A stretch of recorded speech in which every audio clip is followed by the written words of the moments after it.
மாணவ செல்வங்களுக்கு காலை வணக்கம். இந்த வீடியோ 12ஆம் வகுப்பு வேதியியல் பாடத்தில் அலகு எண் 6 திடநிலைமை என்ற பாடத்தில் பொதிவு திறன் அல்லது பொதிவு பின்னம் என்றால் என்ன, எளிய கனசதுரம், பொருள்மய கனசதுரம் மற்றும் முகப்பு மைய கனசதுரத்தின் பொதிவு திறனை எவ்வாறு கண்டறியலாம் போன்ற விளக்கத்தை இந்த வீடியோவில் பார்க்க போகிறோம். வீடியோக்குள்ளே போகிறதுக்கு முன்னாடி இந்த சேனலை சப்ஸ்கிரைப் பண்ணிக்கோங்க. நான் ஃபஸ்ட்டாக என்ன பார்க்க போகிறேன்னா, பொதிவு திறன் என்றால் என்ன. பொதிவு திறன்கிறது எதை தருதுன்னா, ஒரு அலகு கூட்டில் எந்த அளவுக்கு அணுக்கள் இடம்பெற்றிருக்கு, எந்த அளவுக்கு காலியான இடம் காணப்படுகிறது என்பதை குறிப்பிடுவது பொதிவு திறன் ஆகும். இதை கண்டுபிடிக்கிறதுக்கு ஒரு ஃபார்முலா இருக்குது.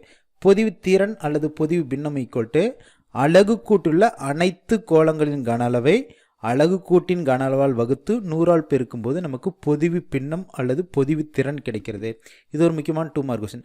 பொதிவு பின்னம் அல்லது பொதிவு திறன் என்றால் என்னன்னு கேட்டாங்கன்னா, இந்த சாம்பாடு மட்டும் எழுதினா போதும். பொதிவு பின்னம் அல்லது பொதிவு திறன் ஈக்குவல் அலகு கூட்டுள்ள அனைத்து கோளங்களின் கன அளவு வகுத்தல் அலகு கூட்டின் கன அளவு பெருக்கல் 100.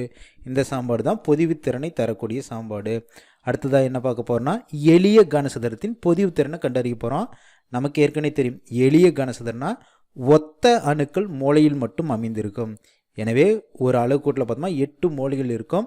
இந்த 8 மூலைகளில் மட்டும் ஒரே மாதிரியான அணுக்கள் இடம்பெற்றிருந்தால் அது எளிய கனசதுர வகையை சார்ந்தது. இது பார்த்தோம்னா இந்த இதிலிருந்து இது வரைக்கும் உள்ள தூரம் என்பது விளிம்பு என அழைக்கப்படுகிறது. இந்த எளிய கனசதுரத்தை பொறுத்தவரையில் மூலையில் இருக்கக்கூடிய அணுக்கள் விளிம்பின் வழியே ஒன்றை ஒன்று தொட்டு கொண்டிருக்கும். படத்தில் பாருங்கள், இது ஏ மதிப்பு என்பது விளிம்பு நீளத்தை குறிக்குது. இதிலிருந்து இது வரைக்கும் உள்ளது ஒரு ஆர். அதே மாதிரி இதிலிருந்து இது வரைக்கும் உள்ளது இந்த கோலத்தோட ஆர் குறிக்குது. எனவே A equal to R plus R equal to 2r. பொதிவு பின்னத்துக்கு ஃபார்முலா பாருங்கள், நம்ம ஏற்கனவே பார்த்தது தான். அலகு கூட்டில் அனைத்து கோளங்களின் கன அளவை அலகு கூட்டின் கன அளவால் வகுத்து 100ஆல் பெருக்கும்போது பொதிவு திறன் கிடைக்கிறது. நமக்கு ஏற்கனவே தெரியும், விளிம்பு நீளம் ஏ உடைய கனசதுரத்தின் கன அளவு என்பது இது நீளம் பெருக்கல் அகலம் பெருக்கல் உயரம், LBH ஃபார்முலா. எனவே A into A equal to A cube. எனவே இந்த ஃபார்முலாவில் அலகு கூட்டோட கன அளவு ஏ கியூப்னு நமக்கு தெரிஞ்சிச்சு. அடுத்தது அலகு கூட்டுள்ள அனைத்து கோளங்களின் கன அளவு தான் கண்டுபிடிக்க போகிறோம். படத்துலேருந்து பாருங்கள், படத்தில் ஏ ஈக்குவல் டு 2r, அதாவது A equal to R plus R equal to 2r. இந்த சாம்பாட்டை அப்படியே மாற்றி எழுதோம்னா R equal to a/2. R இந்த பக்கம் வச்சுக்கோங்க, இந்த பக்கம் 2 எடுத்துருந்தோம்னாக்கா a/2 மாறுது. ஏ என்பது விளிம்பு நீளம், ஆர் என்பது அந்த கோளத்தின் ஆரத்தை குறிக்கிறது. நமக்கு ஏற்கனவே தெரியும், ஆர் ஆரமுடைய கோளத்தின் கன அளவுக்கான ஃபார்முலா 4/3 πr3. இங்கே பாருங்கள், ஆரோட மதிப்பு தெரியுது, ஆர் ஈக்குவல் டு a/2. எனவே இந்த சாம்பாட்டில் அப்படியே பிரதிட்டுக்கோங்க. 4/3 4 வகுத்தல் 3 pi a/2 power cube. A power கியூபுங்கிறது ஏ கியூபாக மாறிடுது. 2 பவர் கியூபுங்கிறது 2 பெருக்கள் 2 ஈக்குவல் டு 8 மாறிடுது. எனவே அடுத்தபடி பாருங்கள், 4 வகுத்தல் 3 பெருக்கள் 8 இன்ட்டு பை ஏ கியூப். மேலே ஒரு 4 இருக்குது, கீழே 8 இருக்குது. எனவே 1 மேலே 1 கீழே 2. எனவே 3 இன்ட்டு 2 ஈக்குவல் டு 6. எனவே அடுத்தபடி என்னவா மாறுது பாருங்கள், 1 வகுத்தல் ஆர் பை ஏ கியூப். இதுதான் ஆர் ஆரமுடைய கோளத்தோட கன அளவு.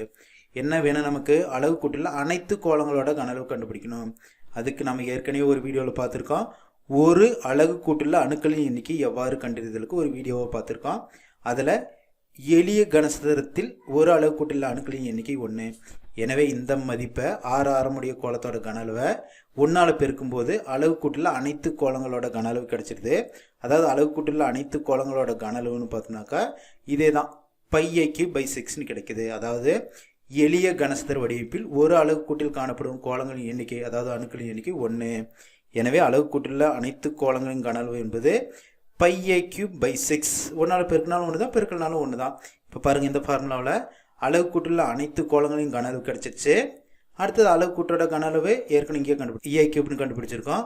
எனவே இந்த 2 மதிப்பை பிரதிட்டு 100ஆல் பெருக்கும்போது நமக்கு எளிய கனசதுரத்தோட பொதிவு திறன் கிடைச்சிருது. பொதிவு பின்னம் அல்லது பொதிவு திறன் equal to πa/6 a³ into 100.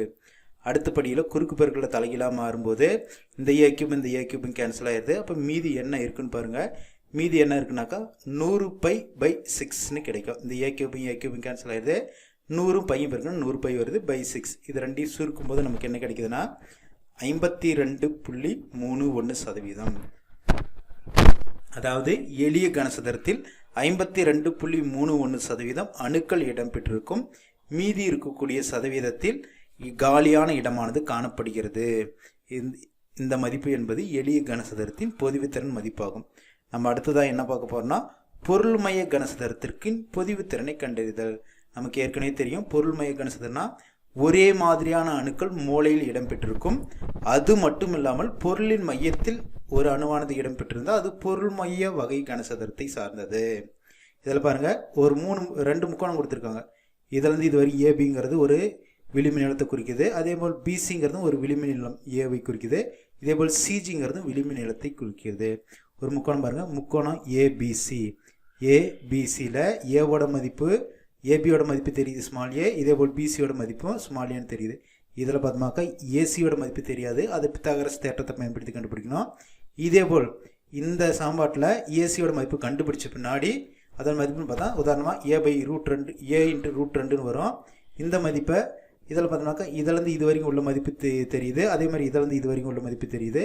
இதிலேருந்து இது வரைக்கும் உள்ள மதிப்பு தெரியாது. அதாவது பாருங்கள், முக்கோணம் ஏசிஜியில் ஏசியோட மதிப்பு √2 ஏன்னு கிடைக்குது. சிஜியோட மதிப்பு ஏன்னு கிடைக்குது. இந்த மதிப்பு தெரியாது. அதை பித்தாகரஸ் தேற்றத்தை பயன்படுத்தி கண்டுபிடிக்கணும்.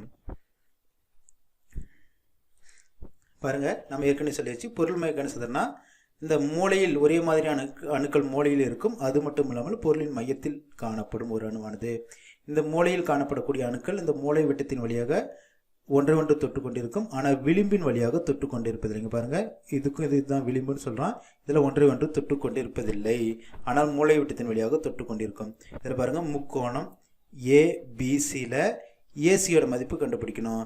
அதுக்கு பித்தாகரஸ் தேற்றத்தின்படி AC² = AB² + BC². ஏபியோட மதிப்பு என்ன ஸ்மால் ஏ. இதே போல் பிசியோட மதிப்பு என்ன ஸ்மால் ஏ. எனவே இந்த சமன்பாடு என்னவா மாறுது, இங்கே ஸ்கொயர்டு எடுக்கிறோம். அப்போ இங்கே ஸ்கொயர் ரூட் வருது. அப்போ AC = √AB² + BC². ஏபியோட மதிப்பு ஸ்மால் ஏ, பிசியோட மதிப்பு ஸ்மால் ஏ. அப்போ AB² மதிப்பு A². இதே போல் BC² மதிப்பு A². எனவே AC = A² + A² √2A². இதை ரூட் எடுக்கிறோம். A²ன்னு இருக்கிறதுனால ஏவா வெளியில் வந்துடுது. அப்போ ஏசியோட மதிப்புன்னு பார்த்தோம்னாக்கா A×√2ன்னு கிடைக்குது. எனவே இந்த முக்கோணத்தில் இந்த ஏசியோட மதிப்பு √2 ஏன்னு கிடைச்சிருது. பாருங்க, இதோட மதிப்பு தெரியுது, ஏசியோட மதிப்பு தெரியுது. இந்த முக்கோணத்தில் சிஜியோட மதிப்பு தெரியுது. ஆனால் ஏஜி மதிப்பு தெரியல. எனவே அடுத்த முக்கோணம் பாருங்க, முக்கோணம் ஏசிஜியில் இதேபோல் பித்தாகரஸ் தேற்றத்தின்படி AG² = AC² + CG². இதில் பாருங்கள், ஏசி மதிப்பு என்ன √2 ஏன்னு தெரியுது. இதேபோல் சிஜியோட மதிப்பு என்னன்னு தெரியுது, ஏன்னு தெரியுது. எனவே இந்த சமன்பாட்டை அப்படியே மாற்றி எழுதுங்க. AG = √AC² + CG². அடுத்தது AC² மதிப்பும் CG² மதிப்பும் பிரதிட்டுக்கோங்க. AG ஏசியோட மதிப்பு என்ன √2 ஏ மேலே இருக்கு பாருங்கள், A×√2 A×√2² + சிஜியோட மதிப்பு ஏன்னு இருக்குது. அப்போ CG² என்பது A². இந்த √2A² என்பது என்னவா மாறினாக்கா 2A² மாறும். √2A² என்பது 2A² மாறும். அதுலேயே ஒரு A² இருக்குது. எனவே √2A² √2A² + A² AG = 3A² கிடைக்குது. இதை வெளியில் எடுக்கும்போது நமக்கு AG இந்த ஸ்கொயர்னு இருக்குதுன்னா வெளியில் வரக்குள்ள ஏ வெளியில் வந்துடுது √3. அதாவது AG = √3. இந்த படத்துலேருந்து பாருங்கள், இதிலேருந்து இது வரைக்கும் உள்ளது ஒரு ஆர். அதேமாதிரி இந்த இதிலேருந்து இது வரைக்கும் உள்ளது ஒரு ஆர். இதில் உள்ள ஒரு வட்டம் இருக்குது, தொட்டுட்டு இருக்கு. அப்போ இது ஒரு 2 ஆர். ஸோ டோட்டலாக இந்த ஏஜியோட மதிப்புங்கிறது 4 ஆர். ஏற்கனவே கண்டுபிடிச்சிருக்கோம். AG = A×√3ன்னு கண்டுபிடிச்சிருக்கோம். இந்த படத்துலேருந்து பார்த்தோம்னாக்கா ஏஜியோட மதிப்பு 4 ஆர். எனவே இது ரெண்டையும் சமப்படுத்துகிறோம். A×√3 = 4 R. ஸோ நமக்கு ஆர் தான் தேவை. அப்படி இந்த சமன்பாட்டை மாற்றி எழுதணும்னா என்னவா வருது, R = √3/4 ஏன்னு கிடைக்குது. ஆரம் கண்டுபிடிக்கிறதுக்கு தான் இவ்வளோ பெரிய கணக்கு கொண்டுட்டு வந்திருக்கோம். ரொம்ப ஈஸி தான். மேக்ஸ் குரூப் பசங்களுக்கு இதெல்லாம் ரொம்ப ஈஸி. நல்லா புரிஞ்சுக்கும், மெதுவாக கவனித்தா போதும். நமக்கு ஏற்கனவே தெரியும், ஆர் ஆரம் உடைய கோலத்தோட கன அளவுக்கு ஃபார்முலா என்ன, 4/3πr³. இதில் ஆரோட மதிப்பு என்ன, R = √3/4 ஏன்னு வருது. இந்த மதிப்பு எடுத்து போய் அப்படியே அங்கே பிரதிட்டுக்கோங்க. 4/3 π×√3/4 A×3. A³ A³ மாறுது. √3³ என்பது 3×√3 மாறும். 4³ 4 × 4 × 4 வரும். ஒரு நாளும் கேன்சல் ஆயிடுது. அப்போ மீதி என்ன இருக்குன்னு பாருங்கள், √3 ஏற்கனவே சொல்லியிருக்கு. √3 × √3 இன்ட்டு √3ங்கிறது √3 கேன்சல் ஆகி 3 மாறும். அந்த 3 இந்த 3 கேன்சல் ஆகிடும். மீதி இருக்கிறது ஒரு √3 மட்டும்தான் இருக்கும். இந்த 3யும் அங்கே மேலே இருக்கிற 3ங்கிறதுனால ஒரு √3 மட்டும் இருக்கும். 4 × 4 × 4 ஒரு நாள் கேன்சல் ஆயிடுது. அப்போ 4 × 4 16. எனவே 6 ஆரமுடைய கோலத்தோட கன அளவு என்ன வருது? √3/16 πa³ கிடைக்குது. 6 ஆரமுடைய கோலத்தோட கன அளவு கண்டுபிடிச்சாச்சு. ஆனால் நமக்கு ஏற்கனவே தெரியும் BCC வடிவமைப்பில் ஒரு அலகு கூட்டுள்ள அணுக்கள் அல்லது கோலங்களோட எண்ணிக்கை என்ன? 2ன்னு வருது. எனவே மேலே இருக்கக்கூடிய இந்த 6 ஆரமுடைய கோலத்தோட கன அளவை 2ஆல் பெருக்கிறோம். எனவே அலகு கூட்டுள்ள மொத்த கோலங்களின் கன அளவு, அனைத்து கோலங்களின் கன அளவை 2ஆல் பெருக்கிறோம். அப்போ இங்கே பாருங்கள், இந்த மதிப்பை 2ஆல் பெருக்கிறோம். இந்த 2 இங்கே அடிச்சோம்னாக்க கீழே 8 வந்துடுது. எனவே அனைத்து கோலங்களோட கன அளவு என்னன்னாக்கா √3/8 πa³ வரும். எனவே அனைத்து கோலங்களோட கன அளவு என்பது √3/8 × πa³. இப்போ பாருங்கள், இந்த ஃபார்முலாவில் இந்த பொதிவுத்திறன் ஃபார்முலாவில் சப்ஸ்டியூட் பண்ணுறதுக்கு அனைத்து கோலங்களோட கன அளவு கிடைச்சது. அடுத்தது அளவு கூட்டோட கன அளவு a³ நமக்கு தெரிஞ்சது. எனவே அந்த பொதிவுத்திறனுக்கு ஃபார்முலாவில் கண்டுபிடிச்சிடலாம். எனவே பொதிவு பின்னம் அல்லது பொதிவுத்திறன் ஈக்குவல் டு இந்த மதிப்பு பாருங்கள், அளவு கூட்டுள்ள அனைத்து கோலங்களின் கன அளவு வகுத்தல் a³ என்பது அளவு கூட்டோட கன அளவு. ரெண்டையும் வகுத்துட்டு × 100ஆல் பெருக்கிறோம். அடுத்த ஸ்டெப்பில் குறுக்கு பெருக்கலை தலைகீழாக வருது. இந்த a1ங்கிறது மேலே போயிடும். அப்போ a³ கேன்சல் ஆயிடும். அப்போ மீதி என்ன இருக்குனாக்கா π × √3/8 × 100 மட்டும் இருக்கும். இந்த a³ கேன்சல் ஆகிடுது. மீதி இருக்கிறது அப்படி எடுத்துக்கோங்க. இந்த a³ கேன்சல் ஆகிடுது. மீதி இருக்கிறது πa √3/8 × 100. இந்த மதிப்பு சுருக்கும் போது என்னவோ வருதுன்னா நமக்கு, அதாவது π × √3 × 12.5ன்னு வருது. இதை பெருக்கும்போது என்ன வருதுனாக்கா நமக்கு 68%. எனவே பொருள் மைய கனசதுரத்தின் பொதிவுத்திறன் என்பது 68% ஆகும். எளிய கனசதுரத்துக்கு 52.31% வந்துச்சு. இதே பொருள் மைய கனசதுரத்துக்கு 68% வருது. நம்ம அடுத்ததாக பார்க்க போகிறது முகப்பு மைய கனசதுரத்தின் பொதிவு பின்னத்தை கண்டுபிடிக்க போகிறோம். முகப்பு மைய கனசதுரம் என்பது ஒரே மாதிரியான அணுக்கள் 8 மூலைகள் இடம்பெற்றிருக்கும். அது மட்டுமில்லாமல் பொருளின் முகப்பில், அதாவது ஒரு அலகு கூட்டில் 6 முகப்புகள் காணப்படுகிறது. இந்த 6 முகப்புகளின் மையத்திலும் 6 அணுக்கள் இடம்பெற்றிருக்கும். இவ்வாறு இருக்கக்கூடிய அலகு கூடு என்பது முகப்பு மைய கனசதுர வகையை சார்ந்தது. ஏற்கனவே இதுக்கெல்லாம் கால்குலேஷன் பார்த்துருக்கோம்.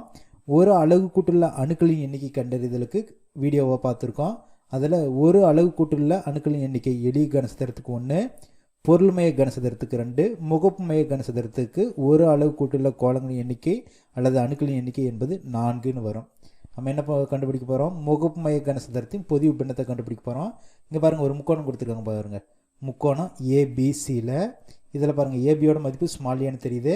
இதேபோல் பிசியோட மதிப்பு ஸ்மால் ஏன்னு தெரியுது. இங்கே ஏசியோட மதிப்பு நமக்கு தெரியாது. அப்போ பித்தாகரஸ் தேற்றத்தை பயன்படுத்துகிறோம். AC², அதாவது முக்கோணம் ABCயில் AC² = AB² + BC². ஏபியோட மதிப்பு என்ன? Small A. இதேபோல் பிசியோட மதிப்பு என்ன? ஸ்மால் ஏன்னு வருது. எனவே இந்த சமன்பாட்டை அப்படியே மாற்றி எழுதுங்க பாருங்கள். இந்த இடத்துல ஸ்கொயர்டு எடுக்கிறோம். அப்போ இந்த பக்கம் ரூட் வந்துடுது. அப்போ AC = √AB² + BC². ஏபியோட மதிப்பு A, அப்போ AB² மதிப்பு A². எனவே AC = √A² + A². எனவே AC = √2A² கிடைக்குது. இதை வெளியில் எடுக்கிறோம். அப்போ A × Aங்கிறதுனால வெளியில் A வந்துடுது. அப்போ AC = A × √2. அப்போ இந்த மதிப்புங்கிறது A × √2ன்னு கிடச்சிருது.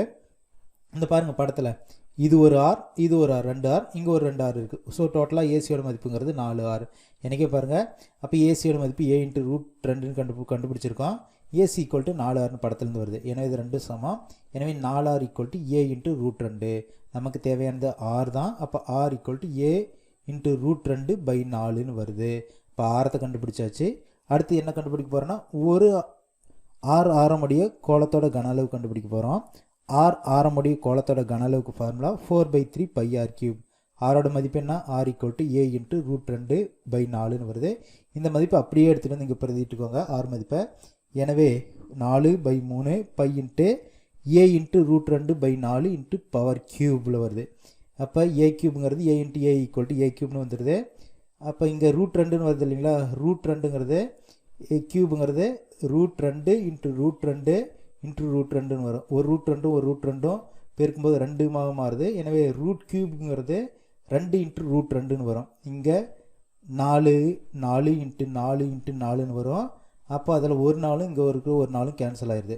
அதே மாதிரி பார்த்தா இங்கே கீழே 4 × 4ன்னு வரும். மேலே ஒரு 2 √2ன்னு இருக்குல்ல, அந்த ரெண்டையும் இங்கே ஒரு 4 இருக்கிறதையும் அடிக்கும்போது கீழே 2 × 4 × 3 வரும். எனவே மீதி என்ன இருக்குன்னு பாருங்கள். ஈக்குவல் டு 4/3 π × a³ a 2 × √2/64ன்னு வருது. 4 × 4 × 4 = 64. √3ங்கிறது √2³ a 2 × √2ன்னு வருது. இதை எது அடிக்க முடியும்னு பாருங்கள். மேலே இருக்கிற ஒரு வண்டியும் இங்கே இருக்கிறத கீழே இருக்கிற 64 அடிக்கும்போது 32ன்னு வரும். இங்கே பார்த்தோம்னாக்கா 4 இருக்குது, இங்கே 32 இருக்குது, அப்போ 8 வரும். 3 × 8 = 3 8 24ன்னு கீழே வரும். அப்போ பாருங்கள், √2/24 இங்கே 8 இருக்குது, இங்கே 8 இருக்கும். ஏன்னா இங்கேயும் அடிக்குள்ள பார்த்தோம்னாக்கா ஃபஸ்ட்டில் இதையும் அடிக்குள்ள கீழே 32ன்னு வரும். இங்கே ஒரு 4ஆல் 38 அடிக்கும்போது 8ன்னு வரும். அப்போ 8 × 3 = 24. எனவே மீதி இருக்கிறது பார்த்தோம்னா √3/24 πa³ வருது. அதாவது ஆரமுடைய கோலத்தோட கன அளவு கண்டுபிடிச்சாச்சு. √2/24 πa³ வருது. நமக்கு ஏற்கனவே தெரியும், FCC முகப்பு மைய கனசதுர வடிவமைப்பில் ஒரு அளவு கூட்டுள்ள அணுக்கள் அல்லது கோலங்களின் எண்ணிக்கை என்பது 4. எனவே மொத்த கோலங்களோட கன அளவு வேணும்னா இந்த மேலே கண்டுபிடிச்சவங்க ஆரமுடைய கோலத்தோட கன அளவை 4ஆல் பெருக்கணும். எனவே FCC அளவு கூட்டில் அனைத்து கோலங்களின் கன அளவு என்பது இது ரெண்டையும் பெருக்கிறோம். இப்போ பாருங்கள், மேலே 4 இருக்குது, கீழே 24 இருக்குது. இப்போ இதையும் அடிச்சோம்னாக்கா கீழே 6 வந்துடும். 4 6 24. எனவே அனைத்து கோலங்களோட கன அளவு என்ன வருது? அனைத்து கோலங்களின் கன அளவு √2/6 πa³. இங்கே பாருங்கள், அனைத்து கோலங்களோட கன அளவு கண்டுபிடிச்சாச்சு. √2/6 πa³ கண்டுபிடிச்சாச்சு. இதேபோல் அளவு கூட்டோட கன அளவு என்பது a × a × a = a³.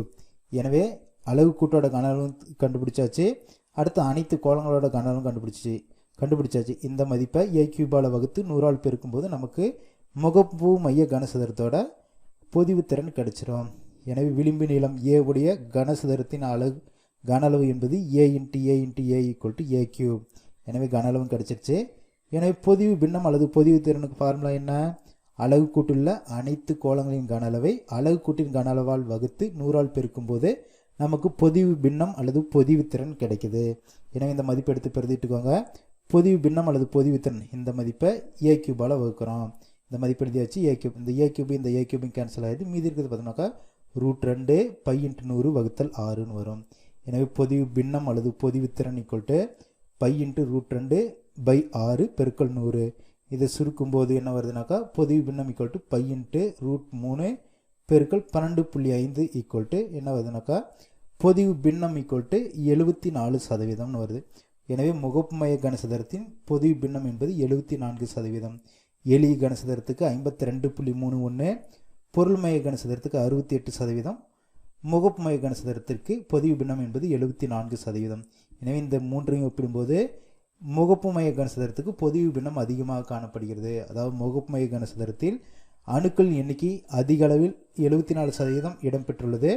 மீதி இருக்கக்கூடிய 26% மட்டும் வெற்றிடமாக காணப்படுகிறது. இந்த வீடியோவில் எளிய கனசதுரம், பொருள் மைய கனசதுரம் மற்றும் முகப்பு மைய கனசதுரத்தின் பொதிவு திறனுக்குரிய கணக்கீட்டு பகுதியை எளிமையாக பார்த்தோம். இந்த வீடியோ பிடிச்சிருந்தால் லைக் பண்ணுங்கள். இந்த வீடியோ பற்றி கமெண்ட் பண்ணுங்கள். தேங்க்யூ ஃபார் வாட்சிங் திஸ் வீடியோ.